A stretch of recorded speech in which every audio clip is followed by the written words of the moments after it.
मानव एकात्मवाद को समर्पित बाल्यकाल सेवा संस्थान। हमने दोस्तों एक एनजीओ जयपुर में इसका हमने गठन किया था 8 साल पहले। पंडित दीनदयाल उपाध्याय जी की जन्मस्थली है धानक्या स्टेशन, जयपुर राजस्थान में। वहाँ मैं एक चिकित्सक हूँ और 22 साल मैंने वहाँ चिकित्सा सेवा कार्य किया। और हमने एक ही शब्द मुझे मेरे कौंधता रहा बार बार, एकात्म मानववाद। डॉक्टर महेश शर्मा जी हैं जो भूतपूर्व भारतीय जनता पार्टी के राजस्थान के प्रदेश अध्यक्ष थे और 2 बार वो एमपी रहे राजस्थान से और एकात्म मानव अनुसंधान पूरे भारतवर्ष के वो अध्यक्ष हैं। तो उनसे मैं मिला था 7 साल पहले। तो मैंने उनसे अपनी जिज्ञासा रखी थी कि ये एकात्म मानववाद क्या है। तो वो 7 साल मैंने वहाँ एकात्म मानववाद को स्टडी किया, उसके बारे में अनुसंधान किया मैंने वहाँ 7 साल। और ये एक शब्द मुझे ऐसा लगा जो मुझे बहुत प्रभावित किया। तो दोस्तों आज सबसे पहले तो मैं आप सब लोगों को नव वर्ष 2021 आ गया है, ये सबको शुभकामनाएं मैं देता हूँ। और आशा करता हूँ कि जितने घटाटेप 2020 में इतना बुरा हुआ है पूरे विश्व में सभी लोगों के साथ, तो ये 2021 आज पहला दिन सबका मंगलमय हो का। और आशा करता हूँ कि ये 2021 सबके लिए एक नवीन दुनिया का सृजन करे। तो दोस्तों ये वाद क्या होता है ये मुझे पता नहीं था। तो अध्ययन जब चल पड़ता है तो दोस्तों एक एक कड़ी खुलती चली गई। तो मैं वाद से प्रारंभ करें तो मानव जाति जब धरती पे आई तो प्रारंभ काल में यहाँ ब्रह्मा जी के अर्ध शरीर से एक नर शरीर और ब्रह्मा जी के अर्ध शरीर से एक नारी शरीर का निर्माण हुआ। आज तक आप लोग ये घटाटेप में पड़े हुए हैं इसमें कि मानव आया कहाँ से है, क्या इसका अस्तित्व है। तो दोस्तों इस धरती पे सबसे प्राचीनतम ग्रंथ उपलब्ध जो अभी भी आपके पास है वो वेद है। तो वेद ज्ञान के अनुसार धर्म अर्थ काम मोक्ष 4 पुरुषार्थ हैं जो मानव जीवन को बताए गए हैं। तो मानव सर्वश्रेष्ठ प्राणी हैं। करोड़ों तरह के जीव जंतु धरती पर निवास करते हैं, उनमें से एक मानव सर्वश्रेष्ठ प्राणी कहलाया दोस्तों। तो सर्वश्रेष्ठ प्राणी होने के नाते इसके कर्तव्य भी सर्वश्रेष्ठ होने चाहिए, इसके लक्ष्य भी सर्वश्रेष्ठ होने चाहिए। तो वेद काल में साफ बताया गया था कि मानव हम मूल रूप से हम धरती के वासी नहीं हैं, हमारा यहाँ अस्तित्व हम यहाँ के नहीं हैं। हम परमात्मा ईश्वर के हम एक अंश हैं। परमात्मा का अंश एक आत्मा है, वो धरती पे आता है। धरती पे आके उसको एक शरीर, ये मिट्टी का एक शरीर है और करोड़ों तरह के जीव जंतु यहाँ धरती पे निवास करते हैं, उनमें मानव सर्वश्रेष्ठ प्राणी कहलाया दोस्तों।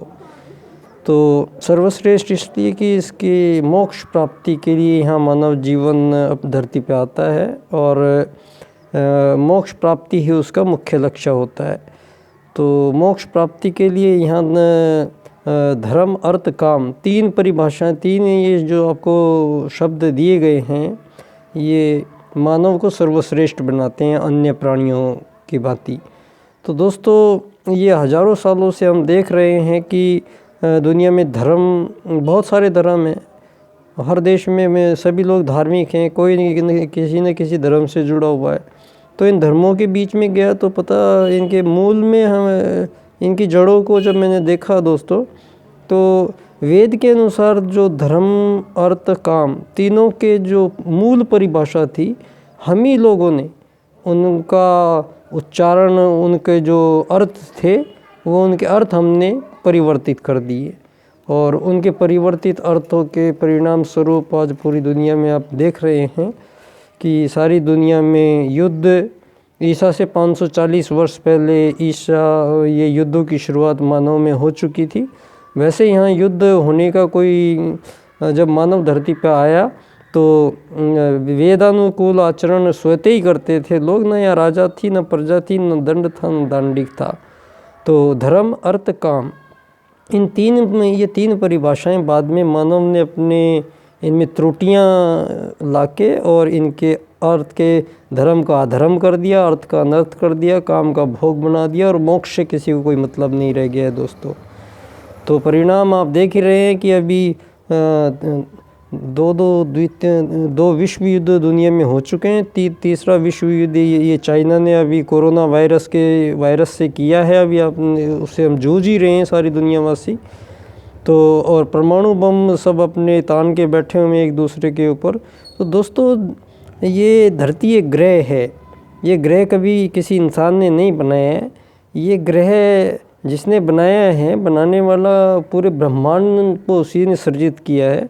और धरती सर्वोत्तम एक ऐसा स्थान बनाया है जो सारे ब्रह्मांड का इस पे धरती पे वहाँ की ऊर्जाएं, वहाँ की शक्तियाँ धरती पे आती हैं। और धरती एक इतना अनमोल और एक अद्भुत ग्रह बना है। तो इसमें मानव सर्वोत्तम कृति एक है जो परमात्मा का अंश आत्मा है। तो दोस्तों, यहाँ मनु धरती के पहले राजा बनाए गए। मनु बोले कि मैं राजा नहीं बनूंगा। तो ब्रह्मा जी ने बोला कि भाई आप राजा इसलिए बना रहे हैं कि हर मानव जो है धर्म, अर्थ, काम और मोक्ष के अनुसार चलता रहे, तो आपको देखना पड़ेगा। तो बोले दंड देना पड़ेगा। तो दंड भी देना पड़ेगा, तो लेकिन यहाँ इसको सर्वोत्तम कृति को सर्वोत्तम ही रहने दिया जाएगा। अगर ये कोई दूसरे रास्ते अपनाएंगे तो दंड भी देना पड़ेगा। तो इसलिए राजा, धरती के पहले राजा मनु थे। मनुवाद पहला राजनीतिक दर्शन था। और तो पहला राजनीतिक दर्शन मनुवाद था, जिसमें धर्म, अर्थ, काम और मोक्ष 4 पुरुषार्थ बताए गए थे दोस्तों। तो आज मैं आपको वेद में धर्म का मूल आशय समझ लीजिए आप। वेद के अनुसार धर्म का मतलब था धारण करेगा। धारण मतलब मानव एक है कौन? पहली बात ये है, मानव एक आत्मा है जो शरीर लेके आया। तो धारण करेगा, मानव मानवीयता का धारण करेगा तो धार्मिक है। मानव अगर अमानवीय कोई कार्य करेगा तो वह धार्मिक है। धर्म की इतनी सी परिभाषा थी, ये हजारों तरह के धर्म उसका आशय नहीं था। मानव का मानवीयता धारण करना धर्म है और अमानवीय कार्य करना अधर्म है। दूसरा दोस्तों, अर्थ का अनर्थ बहुत बड़ा हुआ है। वेद में अर्थ का मतलब था कि मानव धरती पे जाएगा, तो यात्री है मानव, कुछ समय के लिए धरती पे जाएगा फिर वापस लौट आएगा। तो अर्थ का मतलब है दोस्तों, आप सभी धरती पे जाओगे तो वहाँ आपको कुछ समस्याएं आएंगी, उनका निराकरण करना है। समस्याओं का निराकरण करने का अर्थ मतलब है अर्थ करना पड़ेगा। धर्म, अर्थ रुपया, पैसा, सोना, चांदी, इसका मतलब ये नहीं था ये कभी भगवान ने नहीं बनाया, ये इंसान की कृति है। हम दोष देते हैं कि ये भगवान ने कभी बनाया, नहीं बनाया और उसकी कोई आवश्यकता नहीं थी। तो धर्म का अधर्म, अर्थ का अनर्थ और काम का भोग आप देख ही रहे हैं। मोक्ष मानते नहीं हैं। तो दोस्तों, उसके बाद साम्राज्यवाद आया, मार्क्सवाद आया, लेनिनवाद आया, पूंजीवाद आया, आर्थिक उदारीकरणवाद आया, नाजीवाद आया, फांसीवाद आया, इस्लामवाद आया, ईसाईवाद आया, आतंकवाद आया, भोगवाद आया। ये 100 साल की ज़िंदगी आदमी की आप देख ही रहे हैं कि हमारी क्या अस्तित्व रह गया है। आज पशुओं से भी निम्न श्रेणी के मानव यहाँ पर हम कर्म करके जाते हैं।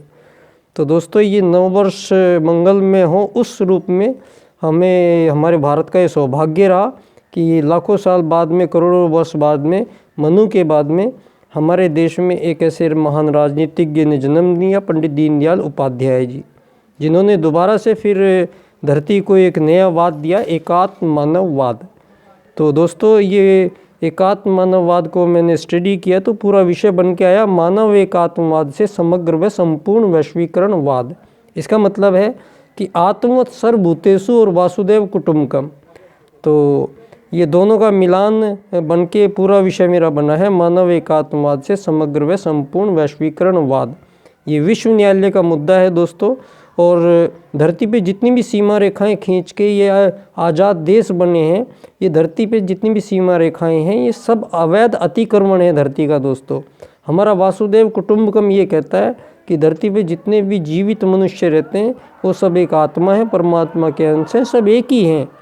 तो पंडित दीनदयाल उपाध्याय जी के एकात्म मानववाद चिंतन को इस 21वीं शताब्दी में 2021 में मैं आप सब लोगों को मानव एकात्मवाद से समग्र व संपूर्ण वैश्वीकरणवाद के साथ मैं बच्चा डॉक्टर बाल्यकाल सेवा संस्थान का अध्यक्ष सभी को नव वर्ष की मंगलमय कामनाएं आप सबको, और हम आगे चर्चा करते रहेंगे दोस्तों। बहुत बहुत धन्यवाद।